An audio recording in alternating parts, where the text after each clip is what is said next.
Good morning and welcome back to my workbench. Today we have a Stihl MS271. What a beautiful specimen of a 271. This is not the first time that I have worked on this chainsaw, and I have made a video about this saw roughly 2 years ago. It was here because the clutch was blown up. This chainsaw belongs to one of our local townships. It rides around in the back of a pickup truck. It gets used by a crew of people. It gets tossed around, dropped, smashed. She's had a rough life. I don't see it for service. I only see it when it's broken. And this time around, the guys tell me the saw won't start for them. Let's take a quick walk around this thing and look for any visible problems. Our recoil rope is hanging out because somebody has a knot tied in it right there for some reason. The top cover's obviously broke. It was broke last time it was here. Missing that piece of hardware. That piece of hardware is not correct and doesn't go in that hole. So we have one screw holding the top cover on. This is cracked here. The chain catcher's been whacked many times. If this saw could talk to us, it would tell us some incredible stories of where it's been and what it's done. And it would probably give us a long list of people who have abused it. Thrown it around, dropped it, smashed it.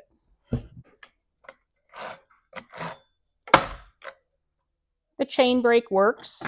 The chain looks new. Okay, so why won't this thing start for them? Let's start by getting that bar and chain off of this thing.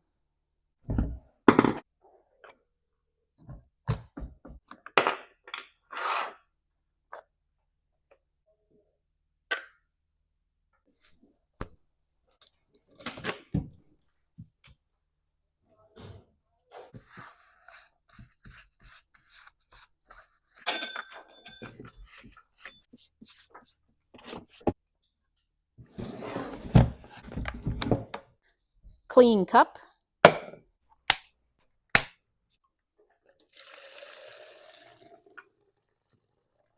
That fuel sample is actually pretty clean, and I don't see any water in it.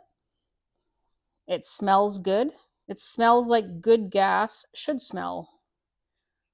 So I don't think the fuel is their problem. I can see the fuel line and fuel filter, and they're attached to each other. I can also see something else lying down there in the bottom of the tank. Let me just see if I can fish that out of there.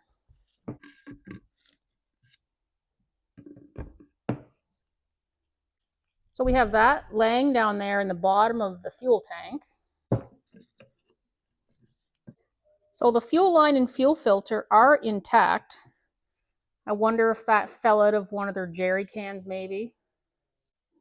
That is a Stihl fuel line and a Stihl fuel filter. We'll just do a quick pressure test of the fuel line and carb here. And it holds 10 psi, which tells me the fuel line is not leaking and the carb is not leaking as far as the needle and seat. So we'll just slip that fuel filter back on.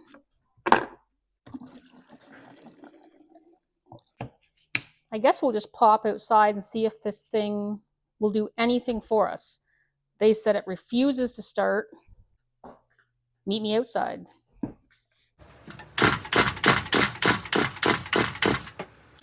She doesn't want to start, and I don't like how the pull cord has a knot in it. Let's dig deeper. So we've already pressure tested the fuel line. We know it's not leaking. Let's pull what's left of that top cover off of there. That screw's already missing. That one's already loose. And that one is missing now as well. Probably when I went outside, it fell out. Now that top cover has seen better days. The air filter looks like it's been replaced recently. You will find all of my common tools, such as this thing, linked down below. And there's the spark plug. That's an NGK BPMR 7A. I don't think the spark plug is the problem. I'll grab my camera and we'll have a look down in the spark plug hole. Let's go in here for a peek.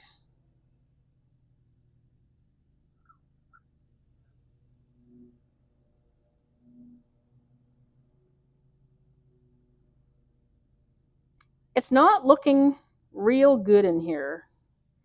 I don't like what I'm seeing. All of these up and down score marks. Not what I was wanting to find. Let's keep looking. Let's do a compression test. I have this compression tester linked down below in the video description.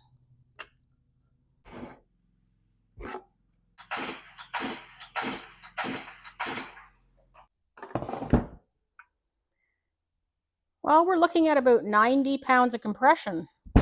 That's not good. This saw would have a tough time running on that compression. Let's pull that muffler off. We've got two T27s up in there.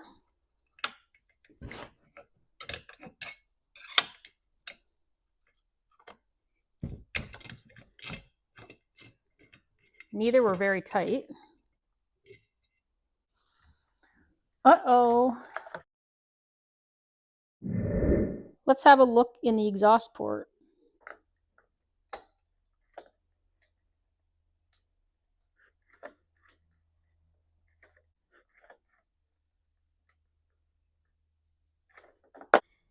This 271 is burnt up. I wonder what caused this.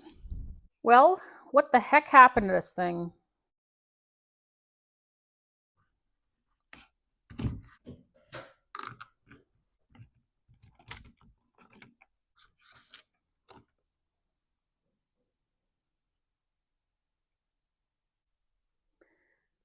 Let's plug up our intake. We'll put our spark plug back in. A couple washers. A couple nuts. We're going to do some digging and see if we can determine why this saw failed. So we will start with a pressure vac test. See if this thing had an air leak. We'll put our spark plug back in. Intake, impulse, spark plug, done. We did not have a decompression valve to worry about. We'll just block off that exhaust port.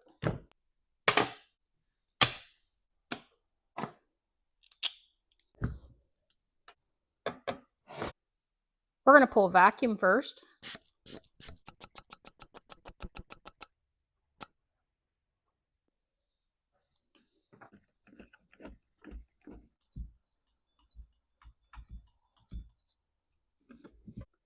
We do not have a vacuum leak.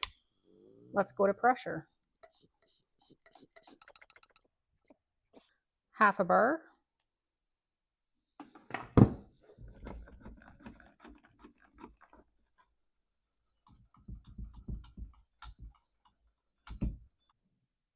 This saw did not fail due to an air leak.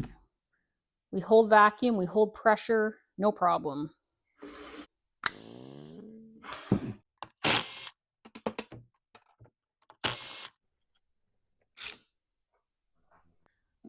I'm going to hook this up to the top end of the fuel line. Fuel cap is on tight. So we're going to pull vacuum, but we don't want to be able to hold vacuum.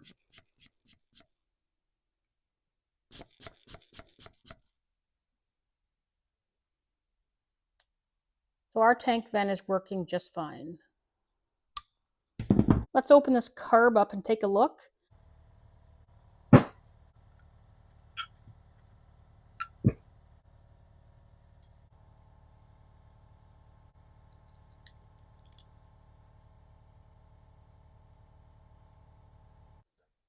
It looks pretty clean inside, and our screen looks clean.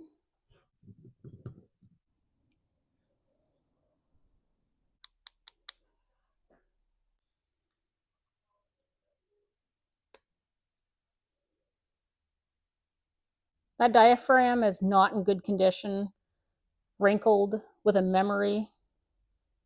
Got some debris in there. The metering lever height is where it's supposed to be.